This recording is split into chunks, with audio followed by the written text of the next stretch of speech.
Елате, елате, малки и големи, да се потопим заедно в светът на приказките. Там, където всичко е възможно, а чудесата се случват на всеки ъгъл. Пригответе се, защото сега започва една специална история. Надявам се да се усмихнете и да ви напомни колко е важно да вярваме в доброто. Затова сега искам да се обърна към най-малките ни слушатели, към нашите дечица. И затова казвам и на тях: здравейте, мили деца! Искам да ви попитам нещо много важно преди да започне историята. Знаете ли коя е най-богатата гъска в света? Не е тази от супермаркета, а онази, която снася златни яйца. И затова днес ще ви разкажа историята за гъската и златните яйца. Имало едно време един беден селянин. Живеел със своята жена в малка схлупена къщурка в края на селото.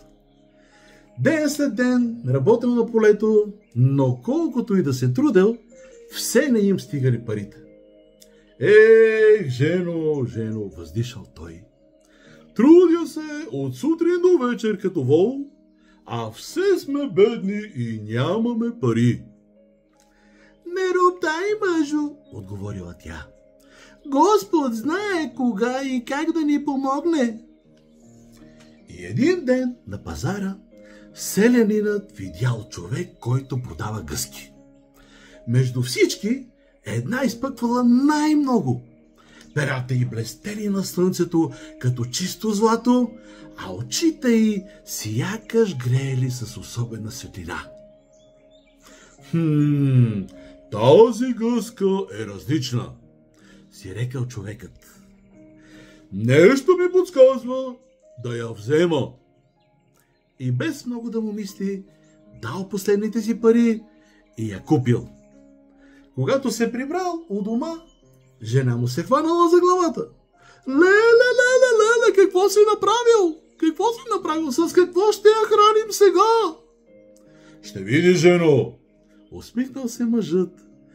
Може би Господ ни е приготвил благословение. На следващата сутрин, когато отишли да съберат яйцата, не повярвали на очите си.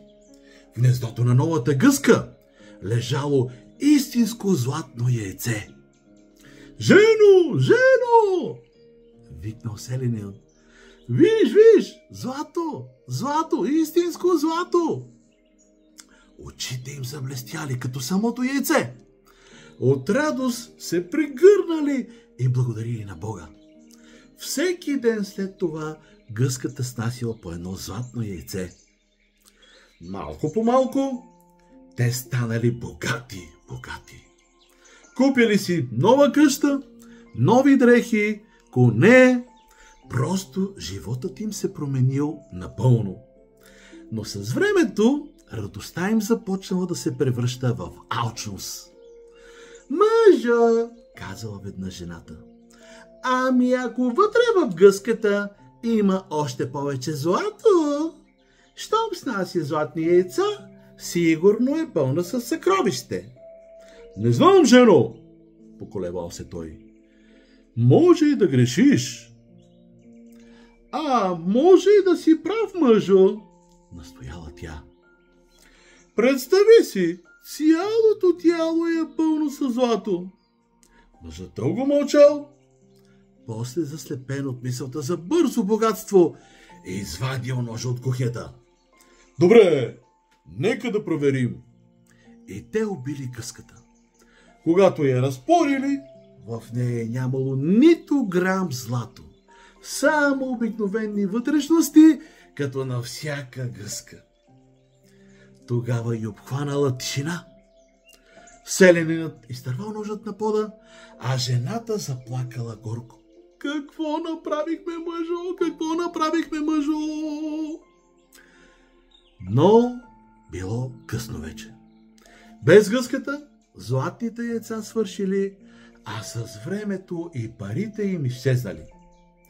Къщата опустяла, нивите буренясали, а те останали бедни както преди. Само че този път и съвестта им била тежка и гузна. И така, мили деца, какво е поучението от този разказ, от тази интересна приказка? Поучението е, че алчността е като мрак, който помрачава сърцето и заслепява човека за Божиите дарове. Когато сме благодарни за малкото, Господ го умножава, но когато искаме всичко наведнъж, губиме и благословението и мира в душата си. Но имаме един въпрос към вас за домашно, мили деца, да си помислите. А вие какво бихте направили, ако имате гъска, която снася златни яйца? Да, кой ще ми каже от вас какво ще направи, ако има гъска, която снася златни яйца? Това ви го оставям за домашно. И затова следващия път ще ви разкажа още по-интересна история от тази. А вие не забравяйте да разкажете тази история на вашите приятели в училище или в детската градина. Бог да ви благослови и до нови срещи! Чао, чао!